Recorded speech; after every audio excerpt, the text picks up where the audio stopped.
Sile bina gye musizira okubeera nga te mugoberera Fahad Pro UG nyongera okubeera nga te mbanirizaako as usual likinga sharingirako abalala inviting abalala ate tusobola okubeera nga tutambulamu fenna atandaba okubeera nga subscribe notification bell naye making sure nti ogikoonako obutasubwa mawulire gembeera nkuleetedde era nga saga tubeere nga tutwala budde bungi kambeere nga te nkutwala buterevu mu nsonga za Kabaka zikyakutte wansi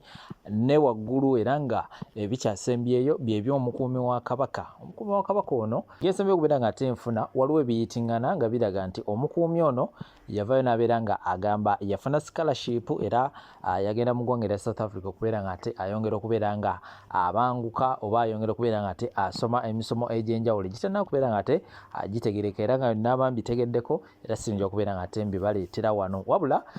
mu nnaku nga ziizo mwenna mubadde ku TV ne mulaba omwogezi w'amagye omwami Felix Kaweesa ng'agamba nti omusajja ono yadduka era kakati wayise weeks ezigenda okubeera nga teziwera 3 nga talabikako wabula ate Peter Mayiga oba Katikkiro Charles Peter Mayiga yavuddeyo naye n'ategeeza n'agamba nti omwami ono ekyamazima kiri nti gyali era obwakabaka bwasobola okubeera nga ate bumuwa scholarship asobola okubeera nga ate agenda asome ayongera okubeera nga ate abanguka mu bintu ebyenjawulo bitonnaba okubeera nga ate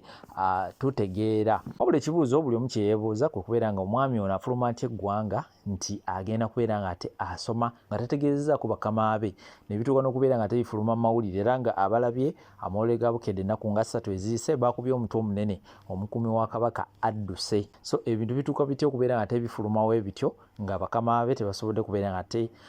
bamanya ku nsonga eno wabula oluvannyuma ennyo ate Katikkiro n'abeera nga ye kennyini avaayo n'ategeeza n'agamba oyo nno omukuumi twamusindise mu ggwanga erimu okubeera nga ate ayongera okubeera nga abanguka ate mu bintu ebyenjawulo wabula ekyenjawulo era nga ekibuuzo ekikyagenda mu maaso omwami ono just eno bamudiployingayo budiployinza okubeera nga ate akuuma Kabaka wabula bakama be basigala be bali ab'amagye aba UPDF ba Felix Kulayigye era ng'ekibuuzo kiri nti atambula ate n'ava mu ggwanga okubeera nga ate agenda okusoma n'abeera nga ate bakama be tabategeezezzaako kwegamba waliwo ekitali kituufu waliwo ebigenda mu maaso ebitannaba kubeera nga ate bitegereka buli kinaba nfunyeewo nze ajja kubeera nga ate nkikuteera wano comment section nabagamba always beera open olina eddembe okubeera nga ate owandiikawo gwe kyolowooza ku nsonga zino era nga zikyagendera ddala maaso ennaku nga 2 eziyise waliwo ka video kagenda okubeera nga ate nkuteerawo omwami oba Katikkiro Charles Peter Mayiga alina bye yasobodde okubeera nga ate ayogera yabadde wali ku BBS Telefina era nga bino byonna ngenda kubeera nga ate mbikuteerawo nga siina kintu na kimu kye ngenda kubeera nga ate nnyongeramu so n'olw'ensonga eyo muzikirize mbeere nga ate mbateerawo obutambi buno ate oluvannyuma mbeere nga ate nkomawo n'amawulire amalala mangi nnyo nabagambye nti gwe ate nawe kubeera nga subscribe notification bell gikooneko obutasubwa mawulire kika bwe kiti kamuteewo video zino ate oluvannyuma mbeere nga ate nkomawo n'amawulire amalala mangi nnyo temuvaawo Sindawula teyakwasibwa Ddamula ekyo ekibuuzo ate nga yali aweereza oba olya kibuuzo olina kibuuza Kabaka munnange Kabaka yasiima gwakwasa Ddamula siyinza kumanya lwaki teyakwasibwa Ddamula naye yakuuma embuga okumala ebbanga eriwerako era yakola emirimu mingi kati owekitiibwa Mulwanyamuli naye yasooka kukuuma mbuga kuba emirimu gyakolanga gifaanana okuba egya Katikkiro okuva mu Novemba 93 okutuuka mu July n'akwasibwa Ddamula n'afuuka Katikkiro Kamalabyonna Kamalabyonna kigambo ekyo ekitiibwa njagala kikubuzaako Kamalabyonna ddala Amalabyonna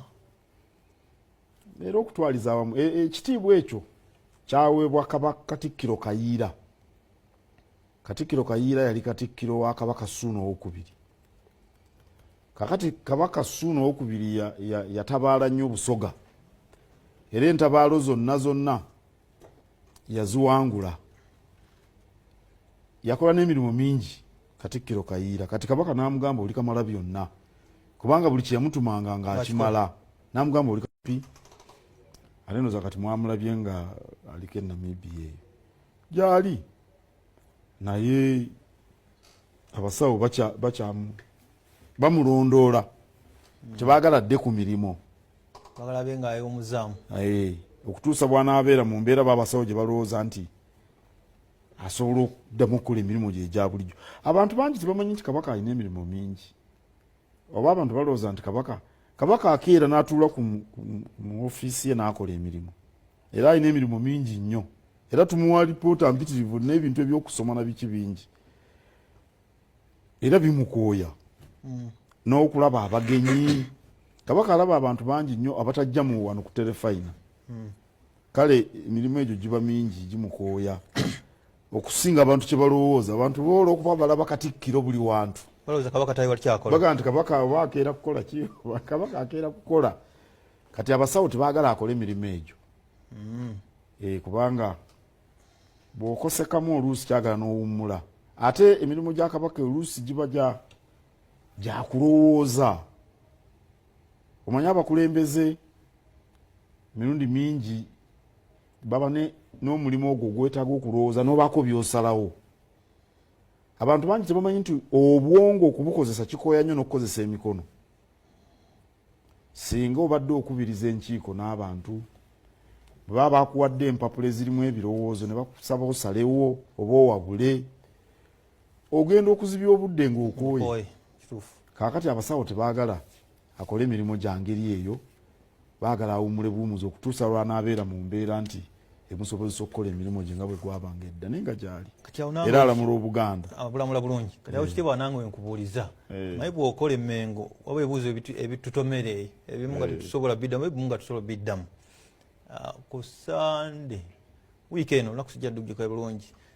Omulangira Jjunju yasomye obubaka bwa Kabaka mu kutuuza omukungu wa Kabaka Foundation mu Canada wadde mu Toronto. Mu kusoma yadalaga nti bwavudde wa Ssaabasajja era abatumidde bamudde amaliriza Ssaabasajja Kabaka kakati ali mu luwummula kati ate amala n'aweereza obubaka era abasawo ebyo tebabyagalira ddala kuba kati waaliwo yasookera California e Los Angeles waliyo olukiiko lwa Kabaka Foundation. Kabaka Foundation kitongole kya bwannakyewa Kabaka ye kennyini eyakyetandikirawo mu 1995. Akati essaawa eno nina kwogerako ku kintu kya Honorable Mpuuga. Muli wano mwenna tubadde mu Parliament nga Leader of Opposition akubiriza olukiiko olwa Shadow Cabinet ye mukama wange Mathias Mpuuga era nga bajja okulambula empiki nina okubeerawo kuba nze muleesewa empiki kati yagwa mu shit yagwa ki mumbi kyekikulowoozesa nti olw'okuba mukwano gwange oba omuntu oyo mbadde mumanyi nti ebizibu bye yafuna ate nze nabifuna gwani atasengejje kutegeera nti ebizibu byoli bibye n'ekiyaga muki mulala bakutaddeko ku lisiti nga bakugamba kiyaga kamishona naye osanga abantu nga batambuza ekiboozi kyebatambuza ekiboozi man lwaki njogedde ku National Unity Platform lwaki njogedde ku People Power wano mu mpigi nga tebinnaba nakumanyika nga ffe tuli mu busakeeyo obw'ekintu kino sasobola kutema muti kwekola ki kwentudde kale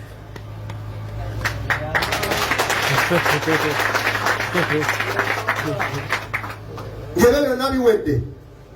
abalala bakoma ku linnya limu oba abiri principal, abalala bakoma ku linnya limu president, abalala bakoma ku linnya limu Bobi. Ebyakyagulanyi bakatandika n'oddikola ki naye nze emyaka 2 nga mmanyi ye mitengo myaka meka ebyetikisi nga bigaanyi sisobola kukwata kitala kyange n'ekitunuza mu Kyagulanyi mulundi nakuki. We have a history.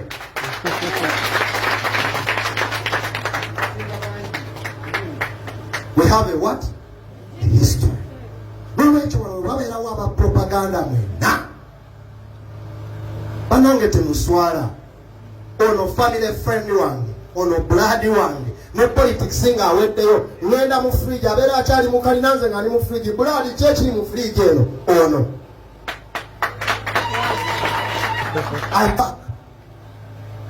kakati ekyaliwo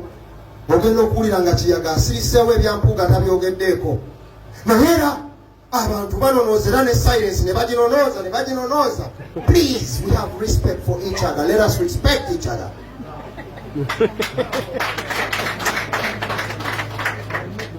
Never interrupt silence. Taata wo bw'akulaba ng'obadde okwata mu mba n'atagambako tolowooza nti teyakulabye naye yagambye kanabo bakinakiddamu leero kitemeke omuteme. So ffe tukoma wali mu Lwera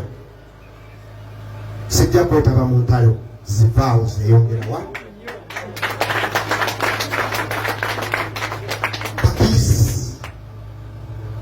bwe meeting a chairman ono bw'anaabeera open bwe meeting twabyogera bwe wempigi tomanyi nti ekibiina kyange kibadde kintunuulira even mu mbeera eyo okubeerawo ng'omutabaganya w'enjuyi zombi ezo gutambuza propaganda naye ekibiina kyange kintunuulidde nga n'ensonga ezo zitambula nsobola ozimala wonze Kiyaga because I'm Mr. Fixer Mayo. You don't know. So Sekubira Kadengidi azanyira ku kibiina kyaffe nze sikulembeza kino ekifo musobola kinzijjako naye njagenda ku secretariat nja kutuulaawo okulaba emirimu gy'ekibiina gikola ki kubanga ebabeera baliyo by election nze bankubira abakulu bano ne baŋŋamba Kiyaga gwoduumidde pati eyo neŋŋenda nennoonya mu ssente z'abaganda bange ne bagamba ne tulina by election omoro. Learn to appreciate yours. Kiyaga abaana baffe bakunkumalidde Dubai yisaamu eggaali ababaka abo batuweeyo ku ssente n'ensolo za $5,000,000 nga kibadde kiganye naye nga batenzikiririzaamu wagwani uwayo. So nzize wano nazze ndi energized tusimbudde sebo nze komanda wano tusimbudde atakkiriza nti tusimbudde president wawe yagamba tulibalira ku bikolwa byaki. If you don't trust me, you're gonna see what I do and then you compare yourself with it. Yeah, no. Atakkiriza nti ndi komanda era neewaayo. Just a question. Ensonga yatabanguse wano empiki nga bakola hit list ne bagamba empiki tuttewo baani golowooza ani asooka ku lisiti y'empiki n'osanga omwana abasajja nga bagamba nga bo balaba nti nze ali mu lisiti y'okufa number 1 ate nze atasaanidde wagwan. Don't say that next time. So bino byakufa byakuwona nolwekyo tozanyira mu ssasi lyange bino byakufa byaki tozanyira mu ssasi lyange because tuli mu byakufa. Abasirikale baabo babadde wano mulooza tulina omusango naye era bwe batyo bagira kugira okugamba Kakiyaga no bakakubye naye ng'ate koddeeyo odongwa. We're here for life. Sobola okunyonyola abantu bino ebintu birimu okufa si byakugisaayisaamu weeyo. Nze njogera yange